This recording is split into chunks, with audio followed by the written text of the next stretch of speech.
coincé dans l'obscurité.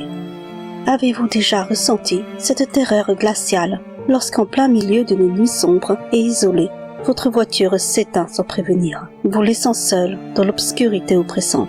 C'est exactement ce qui m'est arrivé. Et laissez-moi vous dire, les événements qui ont suivi étaient tout simplement terrifiants. Laissez-moi vous plonger dans un récit où l'angoisse et la peur se sont mêlées à chaque instant. Je m'appelle Tracy. Lors de mon année de terminale, fraîchement titulaire de mon permis de conduire, je nourrissais le rêve d'avoir ma propre voiture. Mais dans notre modeste foyer, mes parents m'ont demandé de patienter, le temps qu'ils économisent un peu d'argent.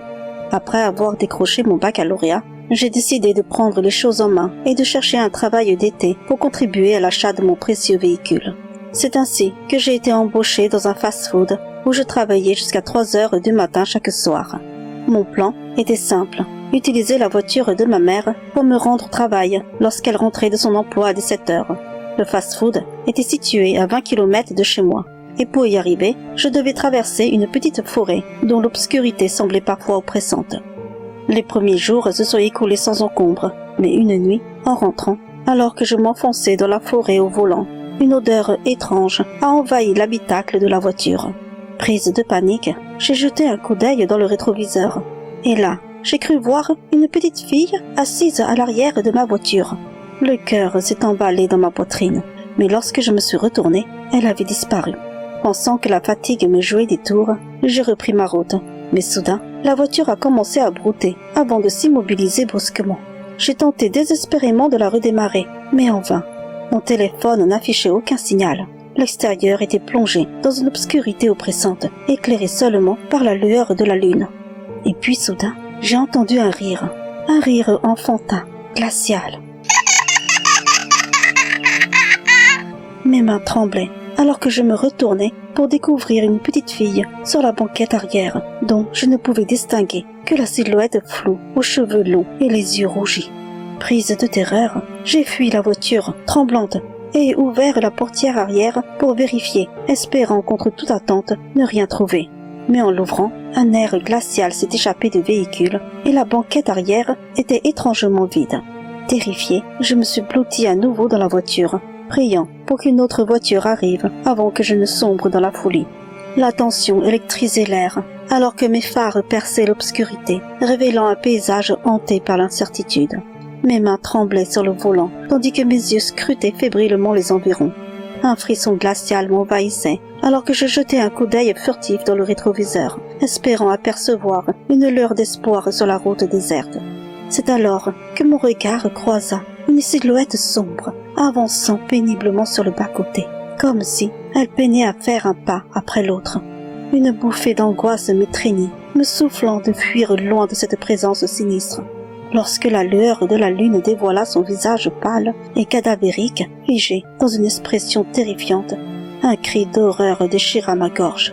Mes mains tremblantes s'agrippaient désespérément au volant alors que je tentais frénétiquement de redémarrer la voiture. Contre toute attente, le moteur vrombit, répondant à mon urgence. Sans réfléchir, je pressai l'accélérateur, fuyant cette scène macabre derrière moi. Une fois chez moi, épuisé et encore secoué par l'horreur, je m'effondrai sur mon lit, les battements de mon cœur résonnant dans le silence de la nuit, me rappelant la terreur de cette rencontre inexpliquée. Le lendemain matin, le poids des événements de la veille pesait lourd sur mes épaules. J'ai composé le numéro de mon petit ami, cherchant désespérément un réconfort après cette nuit de cauchemar. Mais au lieu de compréhension, ces mots tranchants ont ravivé mes peurs. « Ce devait être ta peur qui te jouait des tours », a-t-il dit, comme si cela pouvait expliquer l'inexplicable. Mon père a passé en revue chaque centimètre de la voiture, mais aucun signe de dysfonctionnement n'a été détecté. À chaque trajet à travers la forêt les jours suivants, une boule de nervosité serrait mon estomac. Je priais silencieusement pour que la voiture ne me laisse pas tomber à nouveau. Et pourtant, seulement 3 jours plus tard, alors que je traversais cette même forêt, l'impensable s'est produit. La voiture s'est arrêtée brusquement, au même endroit maudit. La panique m'a submergée. Mes mains tremblaient alors que je tentais désespérément de relancer le moteur. En vain, mon téléphone était muet, comme si le monde extérieur avait disparu. Soudain, le rire cruel de la petite fille a déchiré le silence, juste derrière moi. Je lui ai crié de partir, de laisser cette voiture en paix. Puis les rires se sont éteints dans le néant, laissant un froid glacial derrière eux. Et puis, dans le reflet du rétroviseur, l'horreur a ressurgi sous la forme familière de cette silhouette, s'approchant lentement, inexorablement.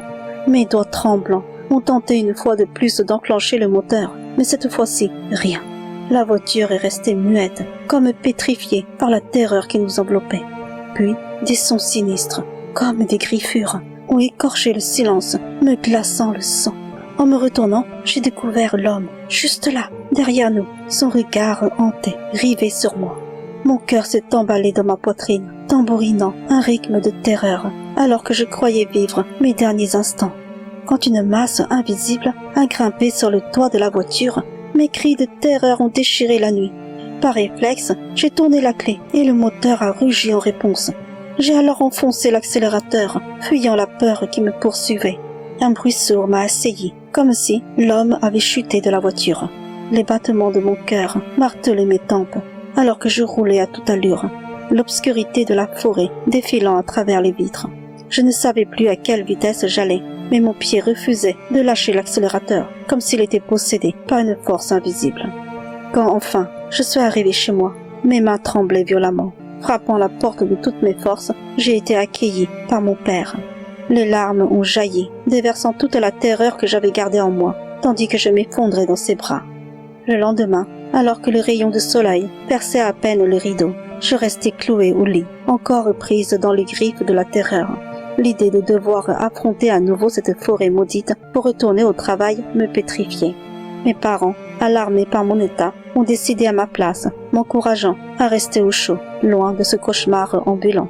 Incapable de prendre la moindre décision, je me suis laissé guider par leur sollicitude, les laissant gérer les conséquences de mon absence auprès de mon employeur.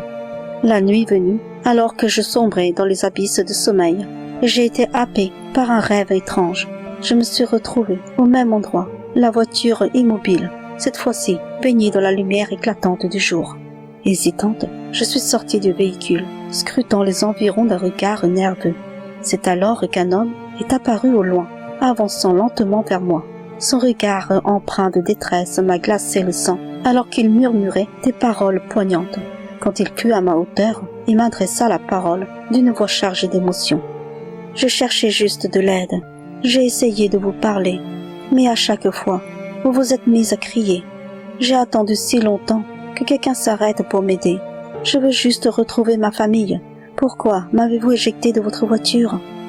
Soudain, un rire démoniaque a résonné à l'intérieur de la voiture, attirant mon attention. Penché vers la vitre, j'ai vu une vision d'horreur. Une petite fille ensanglantée, ses vêtements en lambeaux, ses yeux vides transperçant mon âme de terreur.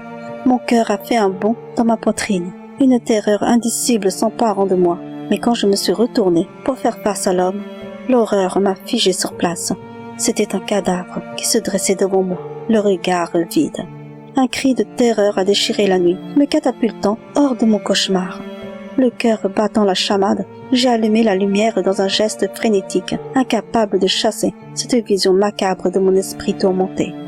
Le lendemain, le poids de la peur étouffante encore présent, j'ai composé le numéro de mon petit ami, cherchant désespérément un soulagement à mes tourments nocturnes. Je lui ai partagé les détails troublants de mon rêve, espérant trouver un peu de réconfort dans ses mots. Il a tenté de me calmer. Ses promesses d'être à mes côtés m'ont apporté un soupçon de réconfort fragile. Et dans l'après-midi, il est arrivé, son visage marqué par une inquiétude palpable. C'est alors qu'il m'a fait part de sa troublante découverte. À l'endroit même où j'avais décrit ma voiture en panne, il y avait eu un accident tragique, une collision dévastatrice entre deux véhicules, survenue il y a plus de 2 ans.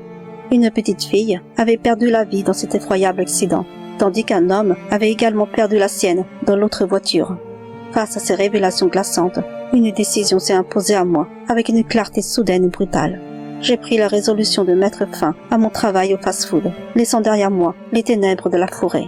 Depuis ce jour, l'idée de prendre la route en solitaire à travers une forêt me terrifie. Même aujourd'hui, le souvenir de ces événements continue de hanter mes pensées, envoyant des frissons glacés parcourir mon échine à chaque réminiscence. Chaque fois que je m'aventure à travers une forêt, même au côté rassurant de mon mari, une vague de terreur m'envahit, enveloppant mon être dans une atmosphère oppressante et sinistre.